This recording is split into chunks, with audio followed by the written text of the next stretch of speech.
시니어 건강 강의 6번째 시간입니다. 오늘은 인체의 자연 추력 중에서 면역 시스템에 대해 말씀드리도록 하겠습니다. 면역 시스템, 영어로는 이뮤인 시스템이라고 하죠. 통상 우리들이 면역력이라는 말을 쓰고 있는데 사실 면역력이라는 말 자체는 사실 존재하지 않습니다.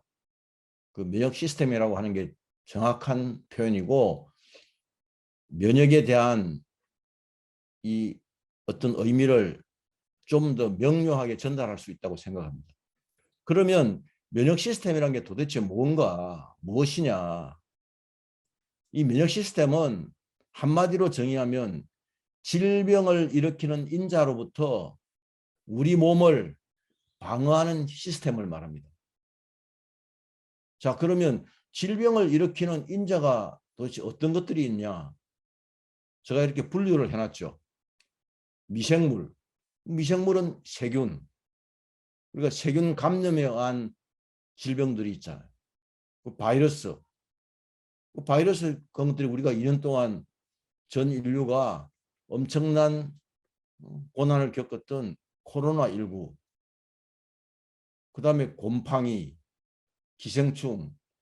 기생충은 저 기억에는 우리 뭐 초등학교 다닐 때 그때 해충약을 그때는 먹은 거 그 기억이 있는데, 그 이후에는 우리가 기생충에 대해서 좀 간과하고 있는데, 사실은 지금 환경이 오염되면서 수많은 경로를 통해서 우리 몸으로 기생충이 들어오고 있어요. 그래서 이 기생충도 사실은 정기적으로 이 기생충을 저는 이제 클린을 해줘야 된다. 기생충 청소를 해줘야 된다고 생각을 하고 있고요. 그 다음에 이제 외부 환경적 요인에서 발생하는 전염성 병균이 있죠. 이게 이제 전염성이 있는. 그리고 독소. 독소는 외부로부터 들어오는 독소가 있습니다. 그 대표적인 게 뭐냐? 우리가 먹는 음식에 들어있는 식품 첨가물. 그죠? 그리고 우리가 몸이 아플 때 병원에서 의사가 처방해주는 처방약. 이런 것들이 다 화학물질이죠. 그리고 중금속. 이 외부 독소가 우리 몸으로 들어오면 우리 몸에서 질병을 일으키는 거죠. 그럼 내부 독소. 우리 몸이 대사작용을 하고 난 그 결과물로서 나오는 내부 독소. 이건 우리가 소식을 하고 정상 식사를 하면 내부 독소가 많이 발생하지 않아요. 근데 언제 많이 발생하느냐? 가식을 하는 거죠. 그러니까 우리 몸이 감당할 수 있는 그 범위를 넘어서면 그게 내부 독소로 우리 몸에 질병을 일으키는 인자로 작용할 수 있다는 거죠. 그리고 이 활성산소도 우리가 뭐 자외선이나 방사선이나 또는 외부로부터의 활성산소가 우리 몸으로 그 활성산소가 들어오는 경우도 있고, 그 다음에 우리 또 체내에서 활성산소를 만들 수도 있죠. 근데 이 활성산소가 궁극적으로는 뭐냐? 활성산소는 이게 그러니까 활성도가 뛰어난 산소이기 때문에 항상 전자가 필요해요. 그래서 정상적인 세포의 전자를 하나 뺏어가면, 정상세포는 전자를 하나 잃으니까 그게 염증이에요. 화학적으로 이야기하면. 이 세포의 염증이 이게 뭐냐? 만성질환의 원인이 되는 거예요. 만성질환은 우리가 대표적으로 알고 있는 암, 뭐 알러지, 비염, 그죠? 이런 것들이 다 대표적인 만성질환이죠. 그 다음에 체내의 변형된 세포. 이 암세포는 유전자 돌연변이에서 암세포가 생기는데, 이거 사실은 암세포는 이거 외부로부터 들어온 게 아니고 우리 몸에 있는 정상세포예요. 정상세포가 종양 억제 유전자 돌연변이를 일으켜서 그게 암세포로 되는 거죠. 이러한 것들이 질병을 일으키는 인자죠. 이 질병을 일으키는 인자를 그러면 어떻게 우리 몸이 방어하느냐 하는 걸 한번 알아보겠습니다. 자, 인체의 방어라인, 우리 몸의 방어라인은 1차 방어라인, 2차 방어라인, 3차 방어라인 이렇게 나누어집니다. 이게 굉장히 견고하죠. 3차까지 방어를 하도록 우리 몸이 그렇게 되어 있으니까. 그럼 1차 방어라인은 뭐냐? 외부의 미생물과 입자의 침입으로부터 우리 몸을 지키는 거예요. 가장 대표적인 게 피부예요. 그러니까 피부가 우리 몸을 먼저 지키죠. 그럼 피부가 우리 몸을 지키기 위한 조건은 뭐냐? 피부의 산도가 건강한 피부는 그게 pH 5.5가 되는 약산성이에요. 그러니까 우리 몸의 체액과 혈액은 pH 7.4의 약 알칼리에만 우리 몸을 지킬 수 있고 피부는 pH 5.5일 때 지킬 수 있는 거예요. 근데 우리가 이게 보면 태아의 피부는 바로 신생아가 태어나면 pH 4.5입니다. 왜? 양수가 pH 4.5거든요. 그 다음에 섬모. 섬모는 주로 코로부터 폐포에 이르기까지 기관지에 많이 있죠. 이 섬모가 외부의 독소나 바이러스나 세균이나 이런 것들을 섬모가 막아주고 있죠. 그리고 이 점액세포에서 점액을 분비해서 이런 질병을 일으키는 이런 인자들을 그 점액이 끌어안죠. 그래서 점액질을 만들어서 그걸 어디에요? 그 기관지의 그런 그 점액세포의 틈새에 그거를 붙들어 두고 있는 거예요. 그게 더 이상 붙들어 둘 수가 없을 때 나타나는 현상이 뭐냐? 그게 가래입니다. 자, 침에도 기본적으로 항균 효소, 리소자임이라는 게 들어있죠. 그 다음에 항체인 면역 글루브린도 있고. 그래서 이 침이 충분히 분비되면 이게 1차 방어라인 역할을 하는 겁니다. 그 다음에 우리가 먹는 음식을 통해서 들어오는 세균, 뭐 이런 것들은 우리가 보통 한번 음식을 하면은 우리 몸으로 들어오는 세균이 한 6천만 개가 들어온다 그래요. 그러면 그거는 어디서? 위에서 pH 2.0인 강산인 위산에 의해서 다 죽어요. 그래서 위산이 충분히 분비되는 게 음식으로부터 들어오는 그런 질병인자, 미생물을 죽이는데 꼭 필요하죠. 이 1차 방어라인, 1차 방어라인을 뚫고 들어온 질병을 일으키는 인자, 그 인자들을 그거를 방어하는 2차 방어라인이 그게 단핵구라고 어느 정도 좀 큰 그런 그렇죠. 영어로는 이게 모노사이트라고 그러는데 그다음에 이제 대식세포. 대식세포는 일본 사람들이 이렇게 번역을 했는데 좀 번역이 제가 마음에 좀 안 들어요. 근데 워낙 대식세포라고 많이 쓰고 있으니까 영어로는 마크로파지예요. 그다음에 이제 인터페론. 이제 이 가립구는 종류가 세 가지인데 호중구, 호상구, 호염구. 근데 그중에 대부분이 가립구의 95%가 호중구죠. 호중구는 우리 전체 우리 백혈구 중에서도 호중구가 거의 한 55%를 차지하니까 호중구는 주로 세균의 감염이나 그다음에 우리가 상처를 입었을 때 상처 입고 나면 나중에 고름이 나오잖아요. 그거는 호중구와 그 세균과의 싸우고 난 시체가 그 이제 고름입니다. 그 다음에 이제 NK세포. NK세포는 이게 이제 우리말로 자연 살해 세포라고 그러는데 이거는 이제 내추럴 킬러의 약자인데 이 NK세포가 이제 워낙 이제 암에 대한 어떤 치료 요법으로서 많이 활성화되어 있는데 NK세포의 치료는 한계가 있어요. 이제 그거는 왜냐하면 NK세포는 어떻게 말하면 이거는 그 우리가 면역 시스템에서 포병 역할을 하는 거예요. 숫자가 많지를 않아요. 그러면 이런 특히 암세포에 대해서는 그럼 암세포하고 본격적으로 싸우는 그 면역세포는 뭐냐? 그 3차 방어라인에 있는 T세포예요. 이 T세포가 그중에 싸우는 게 킬러 T세포인데 이게 정규 보병이에요. 그러니까 보병이 아무리 활성화되어 있어도 T세포가 그렇게 활발하게 보병의 수가 모자라고 보병이 훈련을 제대로 받지 않은 이런 보병이 있으면은 제대로 싸울 수가 없죠, 암세포. 그래서 이제 2차 방어 라인으로 견고하게 지켜서 그게 뚫리면 그 다음에 이제 3차 방어 라인이 이게 B세포와 항체하고 T세포인데 이 B세포가 이 면역 B세포가 뭘 하느냐? 항체를 만들죠. 그래서 항체가 바이러스하고 싸우는 거예요.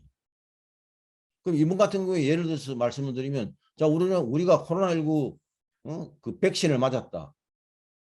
그 백신은 코로나19에 대한 정보를 그 백신의 그 인지질 단일층에 있는 그 껍질에 그 스파이크 단백질 형태로 되어 있는 그거를 붙여서 그게 우리 몸으로 들어오면 B세포가 거기에 대한 코로나19 바이러스의 정보를 기억을 해요.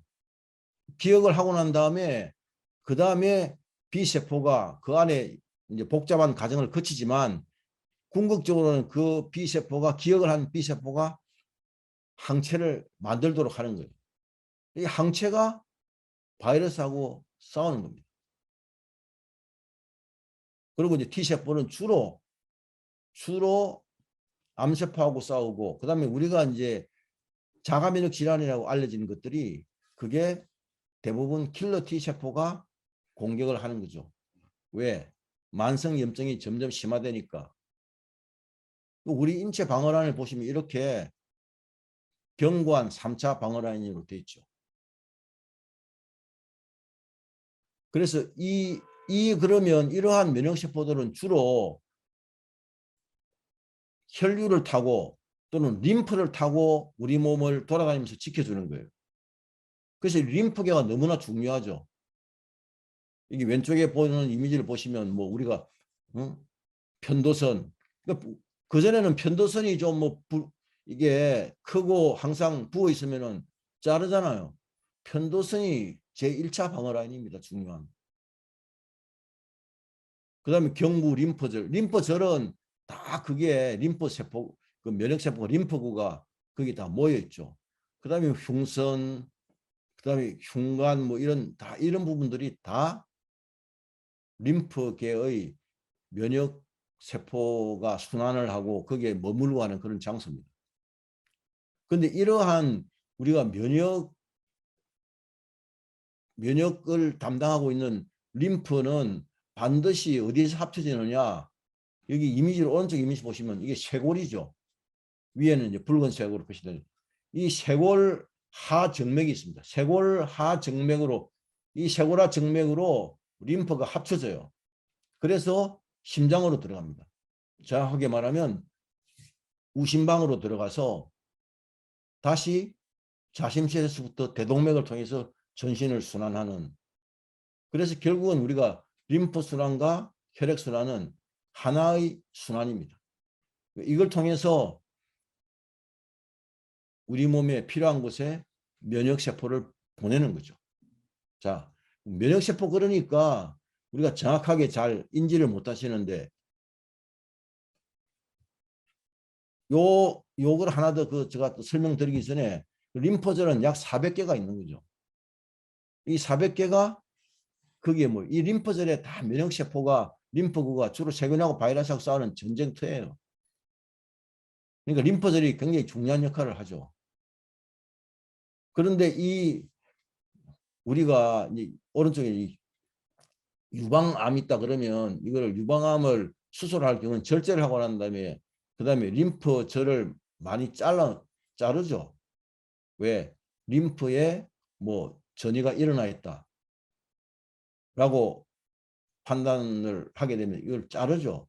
이걸 자르고 나면 무슨 현상이 생기느냐. 이제 손이 붓죠. 왜? 림프 순환이 안 되니까 잘라버렸으니까. 저는 이제 그런 데서 좀 반대 의견을 가지고 있는데 뭐냐. 그 유방 근처에 왜 그럼 림프절이 이렇게 겨드랑이 림프절이 이렇게 많이 발달해 있느냐. 유방은 지방 조직이잖아요.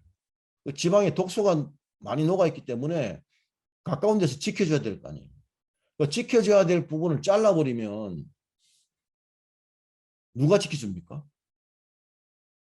제가 어제 대구에서 암특강을 할 때 제가 그때 이야기를 했지만 이게 지금 유럽에서 영국하고 약 4개국에서 무슨 실험을 했느냐 임상을 했느냐 그 두 가지 그룹으로 나누어서 한 1,400명을 대상으로 추적 조사를 한 거죠. 한쪽은 유방을 절개한, 또 여자들 같은 경우에 자궁을 절개한, 그거는 수술만 한 거, 자궁을 절개. 또 한쪽은 거기에 자궁 쪽에 있는 서해부의 림프절을, 자궁을 적출하고 서해부의 림프절을 절개를 하거나 유방을 적출을 하고 거기에 겨드랑이의 림프절을 절개한 이 두 그룹을 나누어서 보니까 이 림프를, 이게 그 림프는 이게 보통 전문 용어로 이제 림프 각층이라 그러는데, 림프를 각층한 그 사람이 20% 이상 암 재발률이 더 높았다는 거예요. 자, 이제 그렇다는 제가 팩트를 말씀드리고, 그 다음에 이걸 이제 여러분들이 좀 더 알기 쉽게 하기 위해서 제가 이 하나의 슬라이드에 사실은 우리 몸의 면역세포가 다 핵심만 여기 정리되어 있어요. 자, 우리는 이렇게 하고 있어요. 백혈구. 그 백혈구에 다 면역세포예요, 백혈구는. 그러면 이 백혈구는 우리 몸에 얼마나 있느냐? 혈액 1cc에 건강한 사람은 6,000개에서 8,000개가 있다. 그럼 혈액 1cc에 적혈구는 얼마나 있느냐? 적혈구가 한 500만 개 있다고. 혈소판은 몇 개나 있느냐? 30만 개가 있다. 그러면 이 백혈구가 6,000개에서 8,000개 있는데, 이게 크게 가립구가 60%고 림프구가 35%예요. 요 상태가 가장 건강하고 이상적인 면역 시스템이 조화와 균형을 이루고 있는 상태예요. 우리 몸의 이 백혈구의 면역세포가. 근데 이 가립구는 호중구, 호상구, 호염구로 나누어지는데, 가립구의 95%가 호중구죠. 대부분 호중구가 이런 역할을 하는 거예요. 가벼운 피부 상처나 점막이 손상됐을 때 출동해가지고 싸우는 거예요. 호상구는, 이거는 호상구하고 호염구 합쳐가지고 5% 정도니까 기생충 감염 시에 주로 기생충하고 싸우는 그 가립구, 그 백혈구가 호상구고, 알레르기 반응을 주도하는 게 주도하는 거기에 싸우는 게 호염구예요. 그리고 이 백혈구 중에서 마크로파지, 우리는 이제 대식세포라고 쓰고 있는데, 이건 무슨 역할을 하느냐? 정찰병 역할과 청소부 역할을 동시에 해요. 이 정찰병 역할은 뭡니까? 이게 정찰병을 하다가 발견하면, 큰 세균을 발견하면 가립구한테 연락해 준다. 주로 가립구가 세균하고 싸웁니다. 작은 바이러스나 이물질은 림프구에 통보하는 거예요. 그 바이러스는 어디에? B세포에. 그 다음에 암세포 같은 이런 변형된 이물질은 어디에? T세포에 통보. 그리고 싸움이 끝나면 청소문을, 이 남은 잔해를 처리하는 거예요.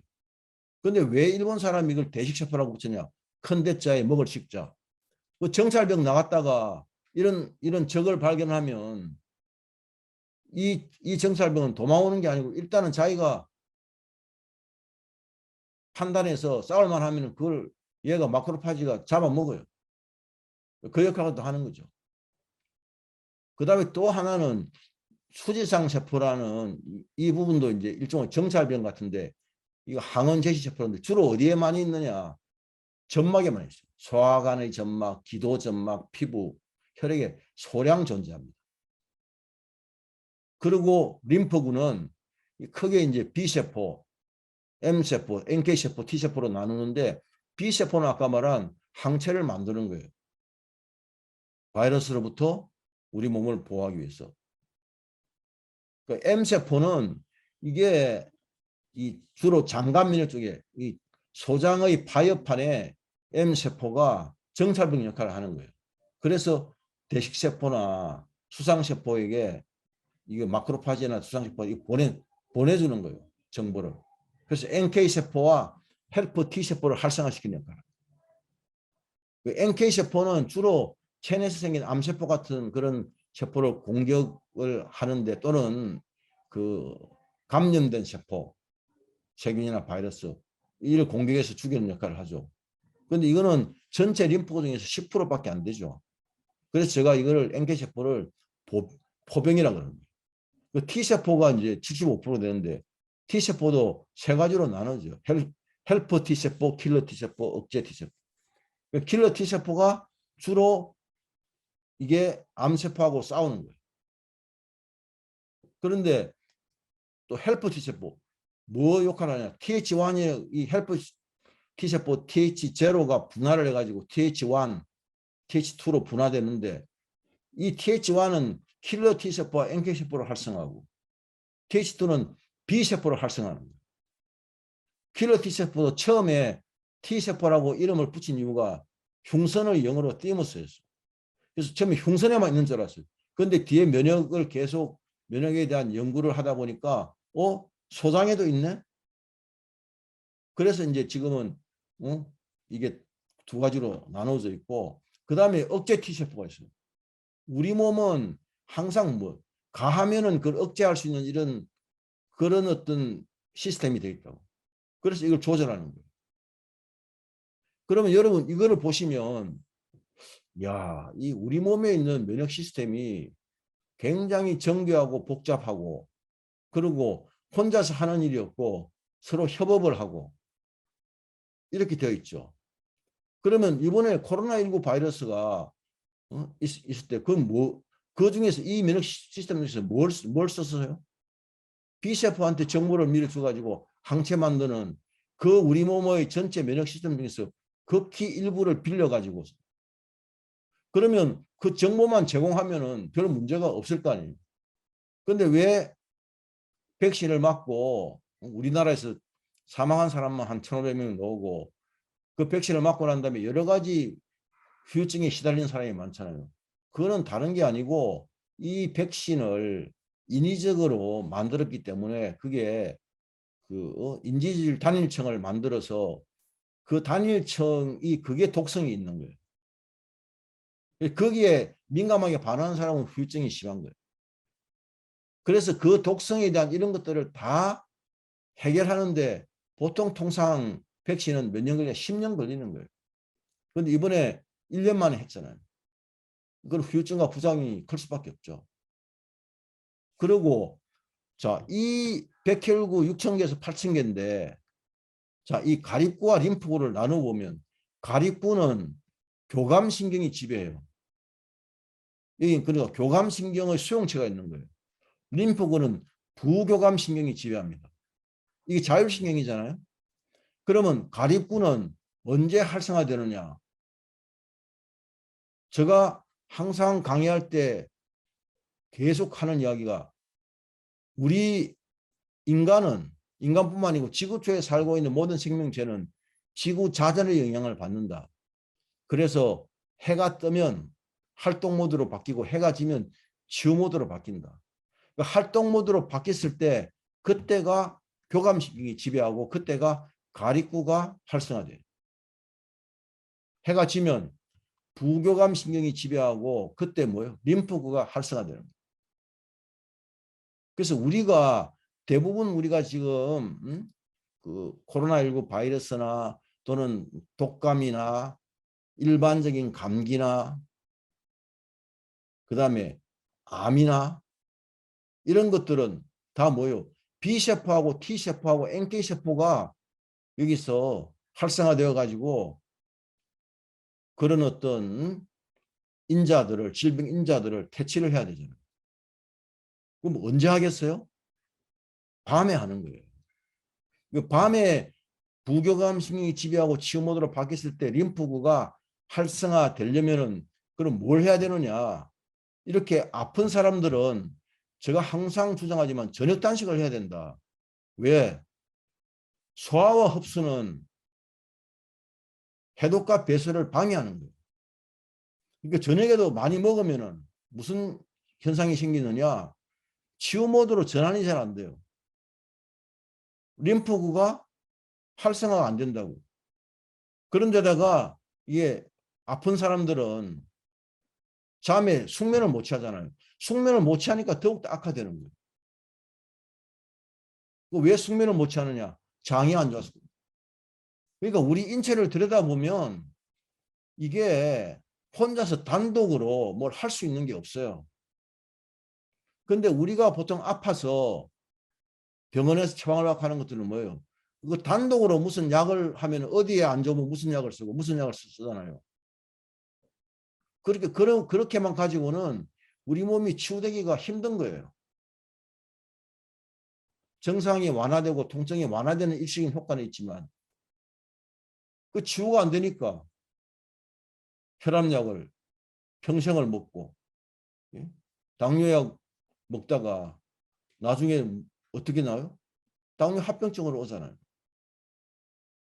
그렇게 이렇게 약은 우리 몸의 인체가 어떻게 조화와 균형 속에서 작동하는지를 이거를 알고 나면 아, 약을 가지고는 결국은 우리 몸을 치유할 수 없구나. 뭘 가지고 치유해야 되냐? 제가 지금 계속 연속 강의를 하고 있는 자연 치유력. 그래서 오늘 자연 치유를 제가 6개로 분류했는데 오늘 5번째 이제 면역 시스템에 대해서 제가 말씀을 드린 거죠. 자, 이것으로서 오늘 강의는 마치도록 하겠습니다. 고맙습니다.